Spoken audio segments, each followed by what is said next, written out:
Shrines played an essential part in Breath of the Wild's narrative, a way for Link to recollect his lost power after his 100-year resurrection hangover. Most shrines tucked away in Hyrule's landscape are visible and accessible from the very get-go, but a select few lie buried beneath the surface and require a bit of overworld detective work before they reveal themselves. To the southeast of the map, bordering the Necluda Sea, we find one such shrine, the Kaya Shrine, located on Palmyrea Beach and inside what is known as the Palmyrea Ruins, just a stone throws away from the tropical fishing village of Lorelin. Amidst the ruins we find one of this town's villagers by the name of Garini, who's examining an ancient stone tablet stating that he recently discovered mysterious writings carved into it and is making an attempt to decipher them. However, due to an earthquake a while back, the monument broke apart, with its missing pieces having been scattered along the coastline by the tides. Garini then requests Link to track down the 3 missing shards and take a picture of them so he can get a complete image of the writings and translate it in full. Upon doing so, Garini is able to translate the ancient text, which, according to him, says the following: "When the two find their place and kneel in reverence, the shrine will reveal itself."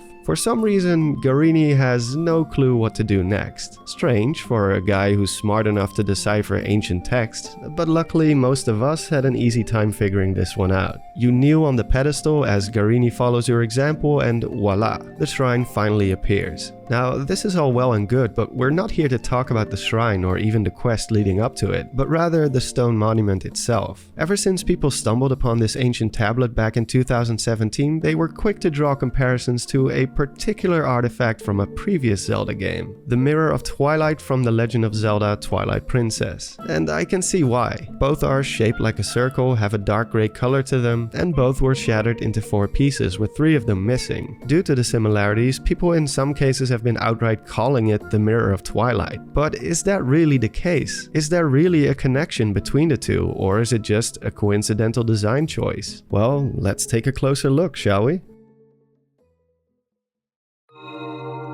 Despite having solved the shrine puzzle, the stone monument itself is never actually reassembled in-game, as the pictures Link took of the missing shards were sufficient enough for Garini to translate the ancient writings, so we never get to see the slab in its complete form. Luckily, with the help of super secret CSI computer technology, we can extract the model from the game's files. One interesting detail is that despite the fact that all 4 pieces are located quite far away from each other at all times, they are all part of one single 3D model, which the level designers then spread out across the map inside the engine. I didn't even have to reassemble it myself. So, is this monument supposed to be the Mirror of Twilight? In my honest opinion, no. And there's a couple of reasons. First, we have the little fact that the mirror was, well, completely destroyed at the end of Twilight Princess. Not split into pieces, but like totally obliterated by Midna. Not exactly a irrelevant detail, I would say. Unless someone built a new mirror somewhere down the line, which would make it a replica, there is no way that the 2 artifacts could be the same. But even if a replica did exist, there are far too many differences between the 2. First of all, there's a clear difference in dimensions. The Mirror of Twilight is bigger, both in width and length, while the stone slab is thicker. The decorations on the 2 also differ quite a lot. The monument only has 1 outer ring decorated with text, and 2 disconnected half circles in the center, one of which has an outer bevel while the other has an inner one. The mirror, on the other hand, has 2 outer rims, a circle in the center that sticks out quite far, and with ornaments of a Triforce symbol, 2 serpents among some other little decorations around it. The backside of the mirror, or the front side depending on how you look at it, is also,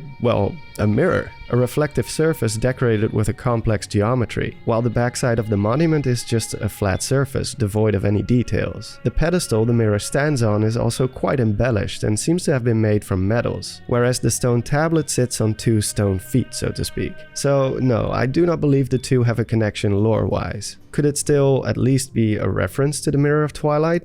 Sure, maybe. I mean, anything is possible. Then again, if it was, then I wonder why the designs are so radically different from one another. We can find clear references to past games, like the crest in the Castle Sanctum, which is pretty much 1-for-1 to the crests on the Gates of Time from Skyward Sword, or the 3 springs, which are also pretty close to the ones from Skyward Sword as well. So why is the stone tablet so different from the Mirror of Twilight if it was supposed to be a reference? You would at least expect to see some of the same decorations, like maybe a faded out Triforce or the two serpents. Even the file name of the 3D model itself doesn't really say much, as it's simply called Field Object Search Stone. Very creative, Nintendo. I think it's more likely that the slight resemblance between the stone tablet and the mirror is just a coincidence. There's only so many base shapes they could have gone with to create a monument, and they happen to have gone with a cylindrical shape. This of course doesn't dispute a possible connection between the Zonai and the Twilight/interlopers in general. I gotta be honest, I'm not entirely convinced of the connection yet, but there are definitely some similarities that are worth mentioning. I won't get into the Twilight Zonai connection here, as I know of a certain someone who is doing a very big video on that topic very soon, and will surely be able to explain it in way more detail than I ever could here. Instead, since we're here anyway, let's take a look at the one thing that does make this piece of ancient stonemasonry special, even without being derivative of the Mirror of Twilight, which is of course the mysterious writings that glow in the dark.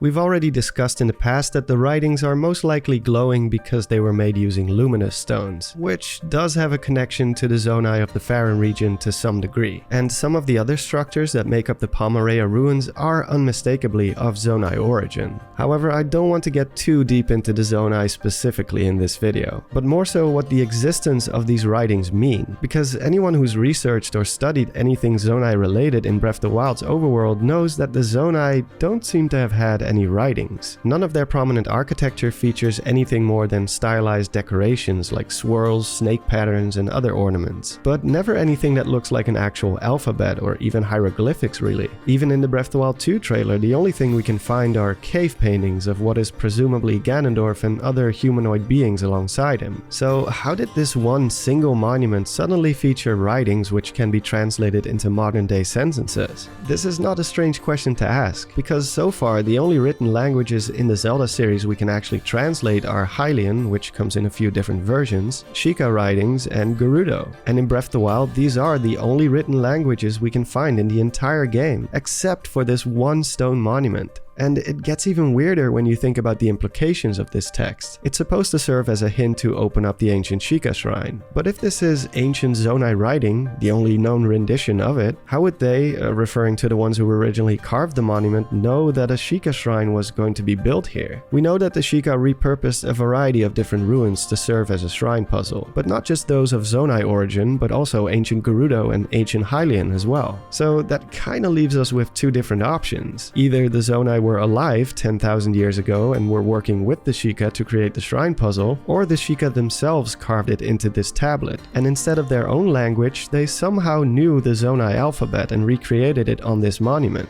Either way, the ancient Sheikah have some explaining to do. As far as we know, around the time that Breath of the Wild takes place, Garini is the only one in Hyrule who seems to understand this foreign alphabet and is able to translate it accordingly. Unfortunately, he never tells us how he came to know the ancient text and decipher it, whether he and his people have any ties to this mysterious language, or if he's just a genius at cryptography. There's already plenty of theories about the people of Lorelin and their possible connection or even ancestry to the Zonai, so I'm gonna leave that one up for debate for now. What I would like to know is if the text on the monument is complete gibberish, just random symbols and nothing more, or if there's any rhyme or reason to it. I've counted the amount of characters in the translated sentence, and excluding spaces, periods, and commas, it's a total of 68. On the tablet I count approximately 64, though it's hard to say for sure where one character stops or starts. Like, is this one symbol or two? I expect that it's just random, but who knows? Even if it is now, maybe someday it will be fleshed out into a real language. I'm pretty sure I'm not the first to have made an attempt to make sense of it, but so far nobody's been able to. Not that I'm aware of, anyway. And with a texture as low res as this one, it's kinda hard to see the finer details of each of the symbols. What is for sure is that whatever this language is, it is unique to any other alphabet we've seen in the Zelda series before. It doesn't have the kanji type of structure Hylian has, or the square and blocky characteristics of Sheikah writings, nor the elegant swirls and curls of Gerudo. Rather, it seems like a bit of a mishmash. There are some very angular symbols like triangles and brackets, some curvy ones, and some very simple ones like a circle. Like I said, it's definitely unlike any other alphabet found in the series. Though I do want to highlight that this is definitely not the first language we've seen that we don't have a translation for. In Twilight Princess, for example, we find the Skybook, which contains the ancient writings of the Oka. And since we...